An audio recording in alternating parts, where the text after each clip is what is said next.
mo ako milaong nga ang adlaw mo patim alda. Pamalandong sa pulong sa Dios, tuburan sa pagtuong bug-os, tigpalig-on sa kalag sa kinabuhi, tuburan sa tanang paglaom ug paghigugma. Kang naghatag og kahulugan sa akong kinabuhi. Kidalit kaninyo ning istasyon DXGN uban sa mga madre sa Daughters of St. Paul. Kining tulumanon, Bidlisyo sa Kabuntagon. Nganong ani ako ning kalibutan.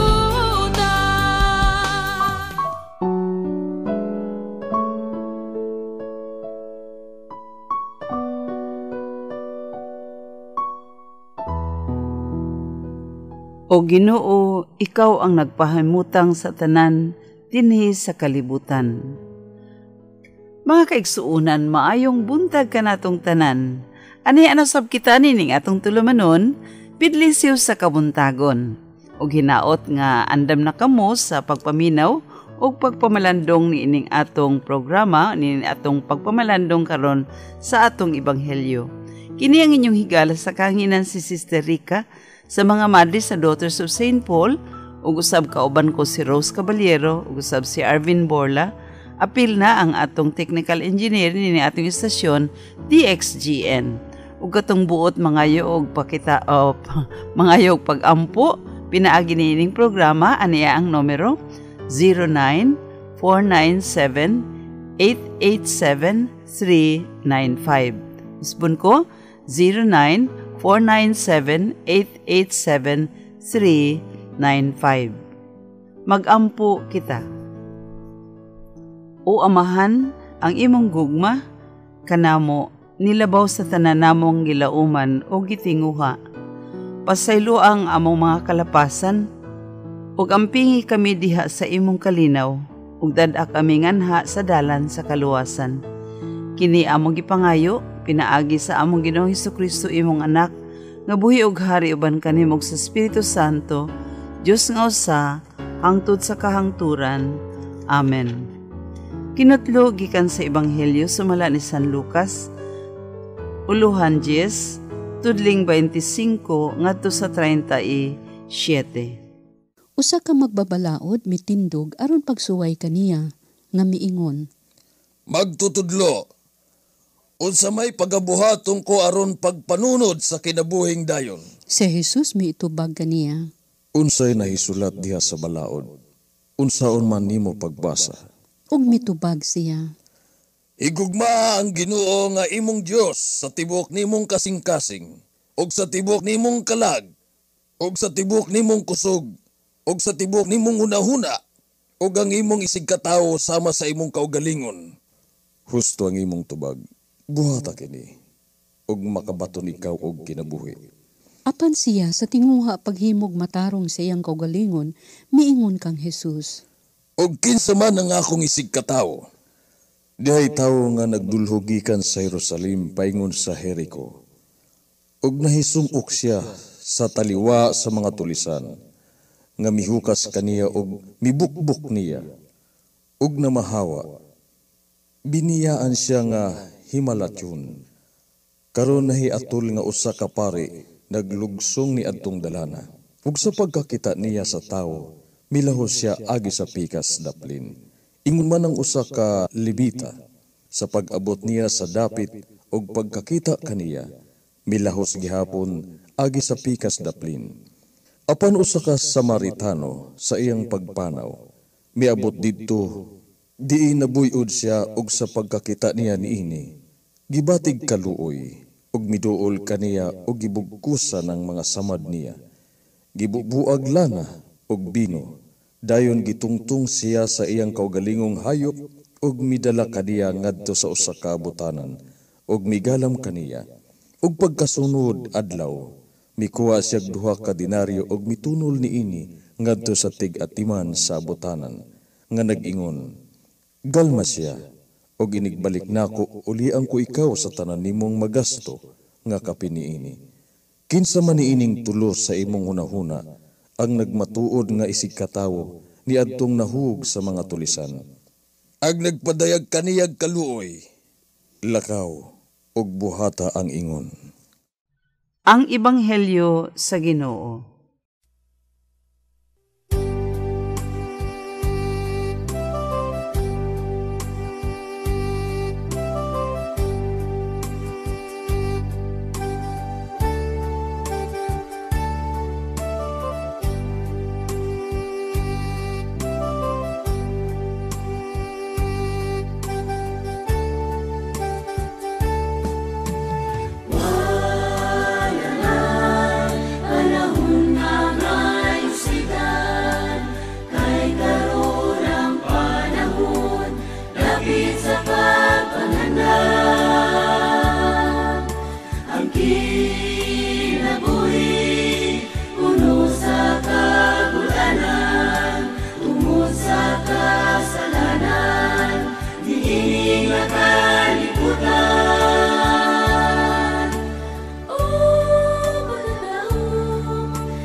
Agigdugang sa atong kasayuran mahitungod sa kasaysayan sa mga Hudeyo ug mga Samaritanhon.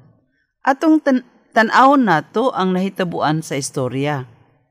Ang dalan gikan sa Jerusalem padulong sa Jericho mao'y usa ka kuyaw nga dalan. Adunay mga 20 kapin ka kilometro gikan sa Jerusalem ngadto sa Jericho. Hapitos nga dalan, batuod ug zigzag pagayod. Busa, kasagaran daghay mga hold-uppers ang nagtago dinhi.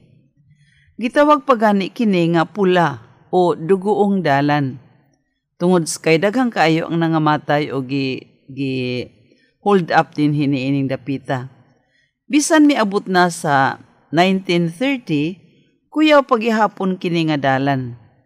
Sa pag-istorya ni Jesus niini panghitabua, Gihisgutan niya ang kasagarang panghitabo ni dinhang dapita. Atong lantawon ang mga aktor sa istorya. Usa ka pumapanaw o traveler. Mga higala, kung ikaw usa ka traveler ni ining dapita, nakahibalo kita o nakahibalo siya ang kuyaw kaayo kining dalana. Apan, dinhi sa istorya, miagi paghihapon siya. Arisgado siyang mulakaw ni ining dapita. Dakong risgo ang iyang gibuhat. Kasagaran ang moagi dinhi mag-convoy, magdinaghan, aron dili banhugan sa mga tulisan. Kining tawhana aduna siya sayop sa iyang gibuhat. Busa, itulis na hinuon siya. Ikaduhang aktor mao ang pari. Nagdali siyang milikay sa nasamdan. Dili kadudahan nga naglikay siya nga mahulog sa sala.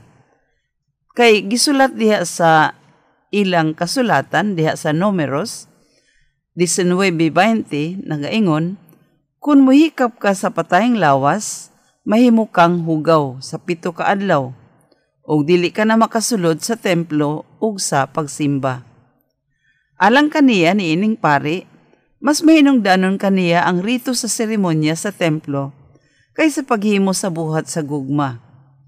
Ang templo ug ang liturhiya ang iyang gipalabi kaysa alibyuhan ang kasakit sa uban. Ang ikatulong aktor, ang Levita. Bitanaw siya sa nasamdan, busa nagpaduol siya. Apan adunay kahadlok, nga kay naanda namang god sa mga bandido, ang pagbutang og dikoy, kana bitaw magpaaron ingnon nga nasamdan. Aron ang mupaduol, mooy banhigan. Busa kining Levita wala na hinuon mo padayon sa pagtabang. Matud pa, safety first. Busa, dili siya murisgo sa pagtabang. Ang ikaupat nga aktor ni ining atong istorya mao ang Samaritano. Mga higala, ang naminaw ni ining istorya nagpaabot nga kini siya mao ang kontrabida.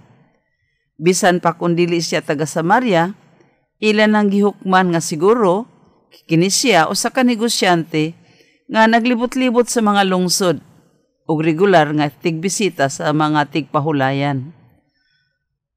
Adunay duha ka butang nga atong himatikdan. Una, adunahan siguro kini siya kay ang tag-iya sa pahulayan misalig man dayon kaniya. He must be an honest man, matud pa. Bisan kon Samaritano, wala siya gituuhang Dios, honest man gihapon siya. Ikaduha, siya lamang ang andam mutabang.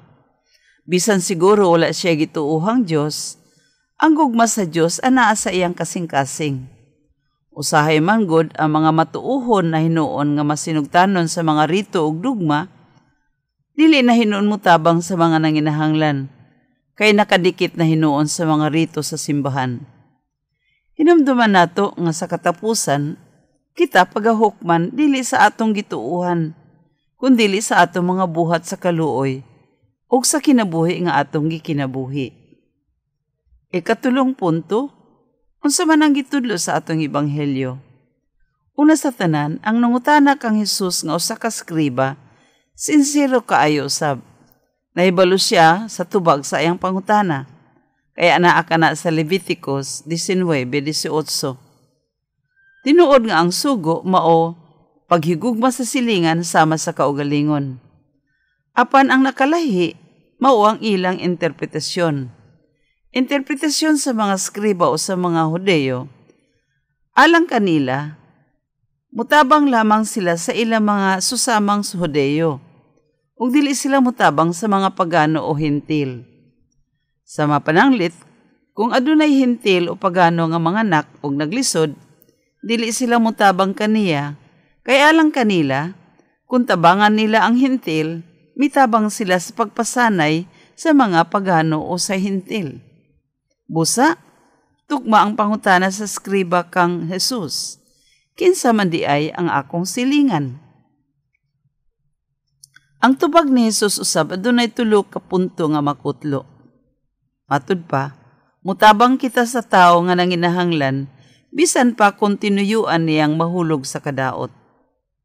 Ikaduha, matag usa ka tawo bisan kana siya mga tagalaing nasod, kinsa nang inahanglan sa atong panabang, ato siyang silingan. Ang atong pagtabang sama kalap dun sa gugma sa Dios. Mao ba kini ang atong nabuhat mga kaigsuonan? Ang ikatulong mensahe ni Jesus mao, ang panabang dili lamang sa pulong kundi sa buhat. Dili husto nga hangtod na lang kita sa pag-ingon, I'm sorry. Dili katingad-an nga ang pari ug ang levita nakabati o mibati sa kaluoy ngadto sa taong nasamdan. Apan wala sila'y gibuhat. Ang compassion o kaluoy mga kaigsuonan aron tinuod gayud kinahanglang buhaton. Aksyon. Ang gisulti ni Jesus ni atong skriba mausab ang iyang gisulti kanato karon. Lakaw ug buhata ang sama. Niadtong mga aktor sa gisaysay ni Jesus atong pagsusi sa kaugalingon, ang atong sambigay nga nadungog, mangutana kita, asa man kita nahimutang? Niadtong una, ikaduha, niadtong levita, niadtong pari, niadtong Samaritano, o niadtong gibanhugan sa mga tulisan. Aduna ba kita'y buot tabangan karong orasa? Mitabang ba kita tungod sa gugma o tungod kay naulaw lang kita? Kay kung dili kita mutabang, unsa may sulti sa uban? Magampo kita. Magampo kita sa Dios Amahan, nga kanunay nagtabang kanato sa atong mga panginahanglan, sa matag pangamuyo kita moingon. Himua kaming matinabangon Ginoo. Nga sama sa Samarianhon sa Ebanghelyo, ang simbahan kanunay untang andam sa pagtabang sa mga nanginahanglan. Magampo kita sa Ginoo. Himua kaming matinabangon Ginoo. Nga ang atong gobyerno mupalambo unta sa serbisyo sa mga hospital nga pampubliko. Magampo kita sa Ginoo. Himua kaming matinabangon Ginoo.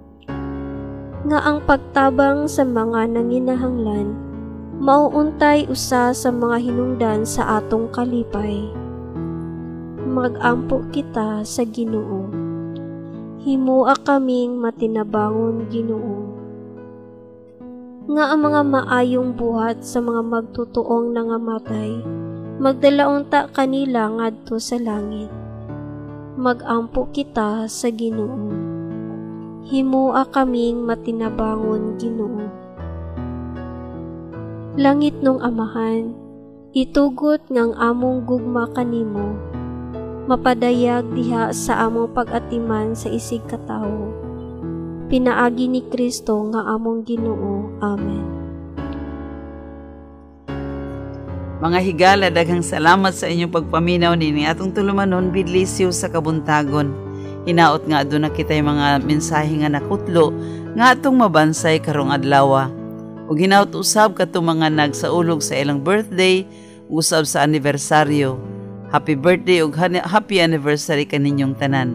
Ug usab dili nato kalimtan ang atong mga magtutudlo, teachers, nga karong bulana atong gihalad kining mga adlaw alang sa pagdaig o pagpasalamat sa atong mga magtutudlo. Happy Teachers Day o Teachers Month mga kaigsuonan. Kani ang inyong higala sa kahanginan si Sister Rica sa mga Madre sa Daughters of St. Paul, kauban usab si Rose Caballero, usab ang atong banggiitan nga technical engineer ni ating istasyon DXGN o usab si Arvin Borla. Kaninyong tanan mo ingon kami malipayong adlaw.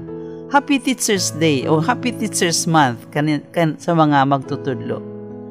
Bye-bye.